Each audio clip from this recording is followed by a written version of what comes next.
Hi, my name is Todd Yingling. I am a graduate student in special education at Mount St. Joseph University in Cincinnati, Ohio.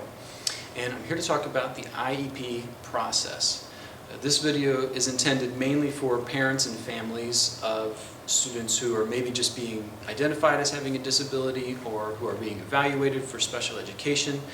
And the goal today is just to kind of break down the process so that you have the knowledge you need to really be an effective member of the IEP team and a good advocate for your child. First, let's just talk a little bit about the IEP itself.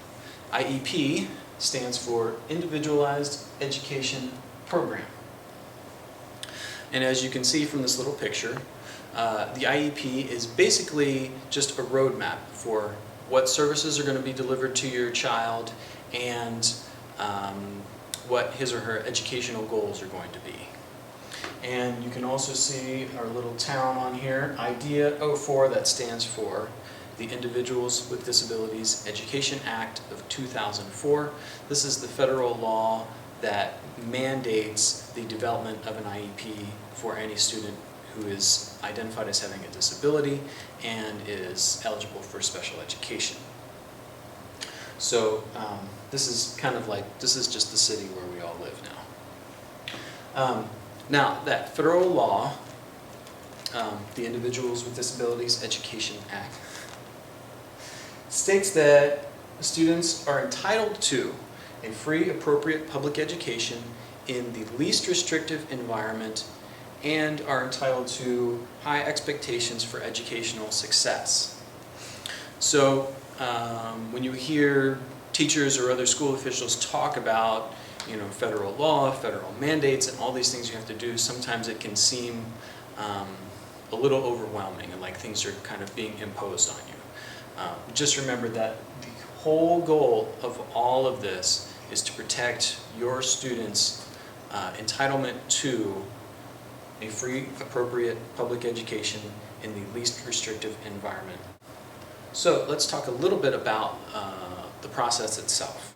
As you can see, there are 7 steps listed. It starts with pre-referral, followed by referral, identification, eligibility, development of the IEP, implementation of the IEP, and evaluation and review. The first step in our process is pre-referral. Pre-referral happens in the general education classroom, and basically this is the time when a student might be struggling either academically or behaviorally, and all the people involved in the student's education, including the general education teacher, the parents and the family, and maybe some other school service providers such as the counselor or a school psychologist might be involved in helping to correct what the student is struggling with within the setting of the general education classroom. This is also the time when a framework called response to intervention might be used. And as you can see from this little picture here, which is a mountain, in case you weren't sure. Response to intervention is a multi-tiered approach where the foundation is based on quality instruction for all students. And when students are receiving quality instruction, there might be some who are struggling. That group is going to receive some extra support, usually in like a small group setting. And once they've gotten that extra support, most of them, they're going to just kind of transition back to being with the general education group all the time. So at the top of this, we're looking at just a small percentage of students, and these are the ones who are going to be possibly moving into special education or moving into some kind of individualized instructional plan. The way that I think of response to intervention is basically that it's just giving students what they need when they need it. That's all it is. So if you hear people talk about, oh, we've got tier 1, we've got tier 2, we've got tier 3, and this is what happens at each of those tiers, that's sort of just a mental framework to divide up the idea of giving students the help they need when they need it. Referral is the second step in our process. Referral happens when a student is still struggling despite receiving high-quality instruction and interventions in the general education classroom. That student will be referred to special education. And the referral often is made by teachers, but can also come from parents, a social service agency, or another service provider. Step 3 in our IEP process is identification. So this is the step in which it is determined if a student has a disability, whether special education services are required, and what types of services are required. The way I like to think about this particular step is data, data, and more data.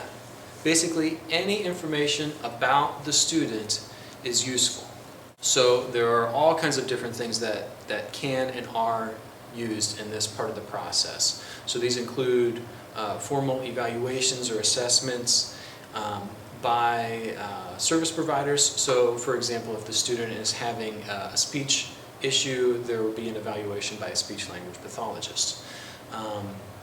Classroom data from the student's teacher regarding behavior or grades, test results, work samples, all of those things are taken into consideration.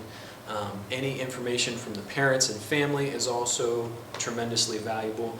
Basically, there's you can think of this as being really the whole process, but you can think of a multidisciplinary team of people, which includes the teachers, parents, other service providers in the school, all trying to get the clearest picture that they possibly can of the student's strengths and needs, and to determine whether or not the student actually has a disability, what that disability is, and what types of services are necessary. Step 4 in the IEP process is eligibility. So this is the step at which we determine if a student is eligible for special education using the information obtained in the previous step, in the identification step. This step often includes a battery of tests by evaluation experts. I love that term, battery of tests. It sounds terrible. Basically, it means a bunch of tests. And these are, some of these are standardized tests measuring academic performance, and some of them are just tests by audiologists or ophthalmologists, anything that's, something that could be affecting the student's performance or decides whether the student has a disability or not. So, and then this is basically the time when I like to think of it as the IEP team roster is posted. So all through this process, from pre-referral, we were using the general education teacher and the family and other service providers were kind of working together to help the student. And that continued on into referral, which could be made by any one or more than one of those people. In identification, a lot of those people were involved in the assessment process. And then when we get to eligibility, basically this is when we decide which set of these people are the ones who are going to be responsible for the student's education. If a student is determined to be eligible for special education, that student's education becomes the shared responsibility of the IEP team, which is pretty much decided right around this time. So the IEP team is going to include the special education teacher, the general education teacher, the parents, school officials, and any other service providers that are important for that student. So if the student is having a speech issue, the speech language pathologist is going to be involved. We've reached step 5 of our IEP process, development of the IEP. So this is the point when the IEP team, which remember includes parents, general education teacher, special education teacher, service providers, school officials, and the student. The team decides which services are necessary and how those services will be delivered. They decide what resources the student needs to access the general education curriculum, and they decide on the student's yearly goals for improvement. This is also the time when the team has to find the answers to questions like, what is the least restrictive environment for this student?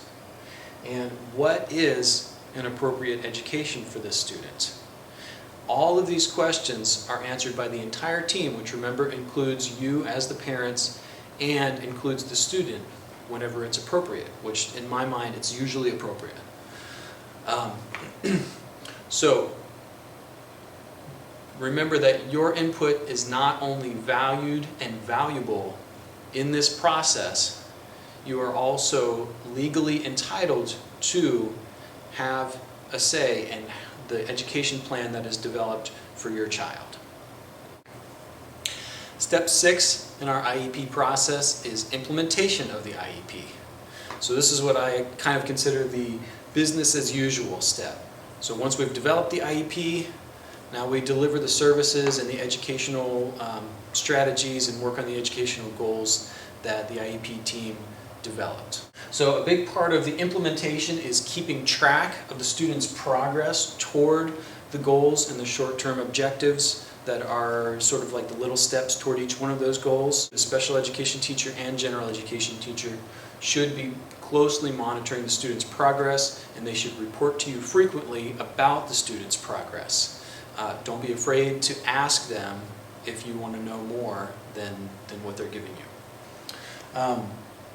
There may be changes to the IEP during the year of its being implemented. Any major change in service delivery or placement, especially if the placement is being made more restrictive, usually requires a meeting of the IEP team and requires parent approval. So a lot of times that happens if a student is still having behavioral issues that aren't being resolved and there isn't progress being made. There might be a decision made to change the placement. Step 7 in our IEP process is evaluation and reviews. So this involves an annual meeting of the IEP team to do a review and rewrite of the student's IEP. The purpose of this step is to ensure that students are meeting their goals and making educational progress. One thing you want to look for in the annual goals that the IEP team creates for your child is measurability. It should be easily measurable in terms of, did my child meet this goal or did she not meet this goal? Or how much progress did she make towards that goal? So as you're reading those annual goals and helping to construct them, just always keep that in mind. Is this going to be measurable? Are we going to know whether or not she achieved this goal? After the evaluation and reviews, basically the end result of this step is the development or the redevelopment of the IEP for the following year. And then we go through, we've got your development built in there, implementation, and then there will be another evaluation and review the following year. And the cycle just keeps chugging along, hopefully, and hopefully each year you see really, really great progress for your child. That concludes our overview of the steps in the IEP process. I hope you found this video helpful and informative.